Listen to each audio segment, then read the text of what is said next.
bonjour ou bonsoir et bienvenue sur la chaîne La Pause Podcast. Je suis Hugo et dans la continuité de mes précédents podcasts qui parlaient du café puis de la bière, aujourd'hui je vais te raconter l'histoire du vin.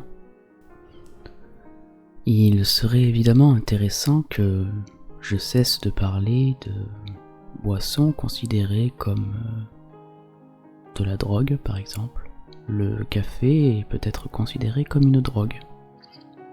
La bière, le vin sont de l'alcool, ce qui peut être aussi considéré comme de la drogue.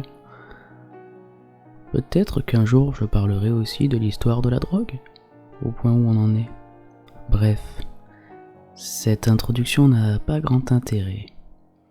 En tout cas, si tu es toujours là, pense à mettre un petit like. Ça me soutient et ça me donne envie de continuer de faire ce genre de podcast. N'oublie pas aussi de t'abonner à cette chaîne. Et si ça te tente, tu peux même laisser un commentaire. Allez, c'est parti, parlons de l'histoire du vin. Depuis la nuit des temps, les vignes sont cultivées. Jugez-en par vous-même à travers ce voyage dans le temps et à travers le monde. Les vignes font partie des plantes les plus anciennes de la terre. Elles étaient là bien avant les hommes. L'histoire du vin commence par le passage progressif de la vigne sauvage à la vigne cultivée, au 7e millénaire avant notre ère. Les vignes ont modelé et formé les paysages du monde et favorisé le commerce. Elles sont également connues pour avoir contribué aux mythologies, aux religions et aux traditions. En somme, l'histoire de la vigne se confond avec celle de l'humanité. L'apparition des premières vignes dans le monde. En 6000 avant Jésus-Christ, apparition des premières vignes dans le Caucase, berceau de la vigne et de la viticulture, et la Mésopotamie. 3000 avant Jésus-Christ. La vigne est cultivée en Égypte et en Phénicie. À cette époque, le vin est un produit réservé exclusivement aux souverains et à leurs proches. En 2000 avant Jésus-Christ. Apparition des vignes en Grèce.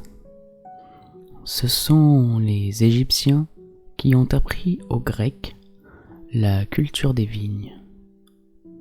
Elle devient essentielle pour l'agriculture grecque. Ils implantent des vignes dans tout le bassin méditerranéen et accorde une telle importance au vin que le dieu du vin et de la vigne va naître, Dionysos.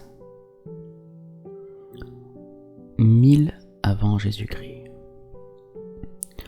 La vigne est cultivée en Italie, en Sicile et en Afrique du Nord.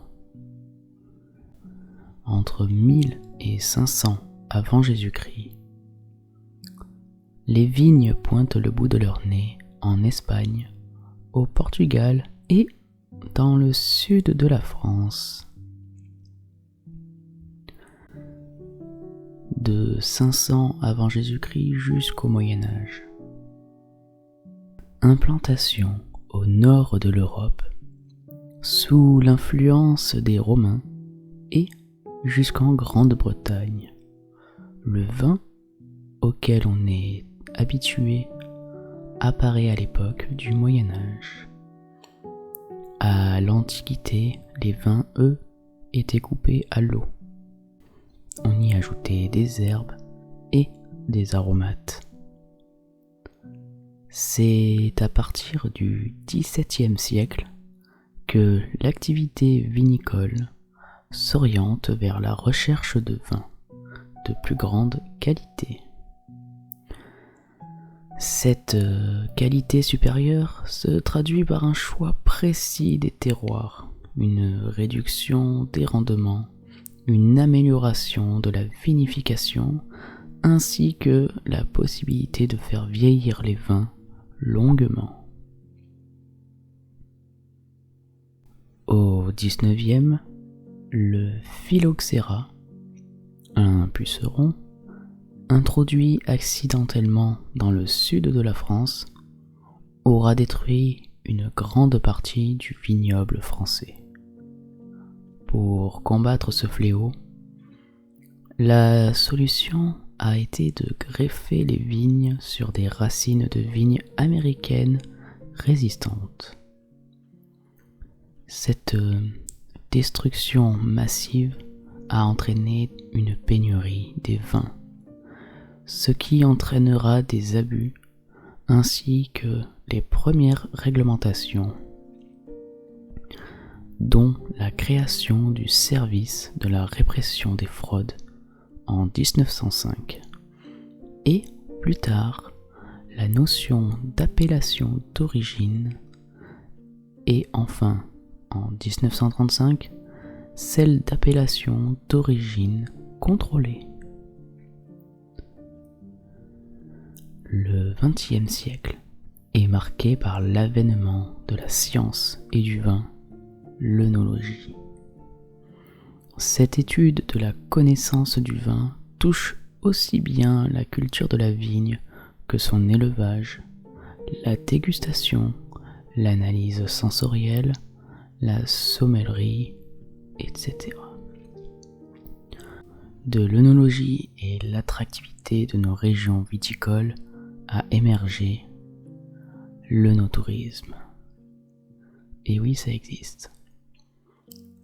Partir sur les routes des vins de France, à la rencontre des domaines de France qui, quelle que soit leur taille, méritent tous le détour et vous font découvrir les terroirs et vignobles de France.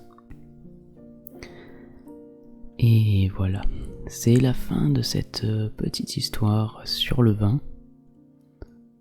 J'espère, comme d'habitude, que ça t'a permis de te relaxer tout en apprenant. Et sinon, si tu es toujours en état, n'oublie pas de lâcher un petit like, de t'abonner à cette chaîne, et on se retrouve la prochaine fois pour une nouvelle histoire. Allez, ciao.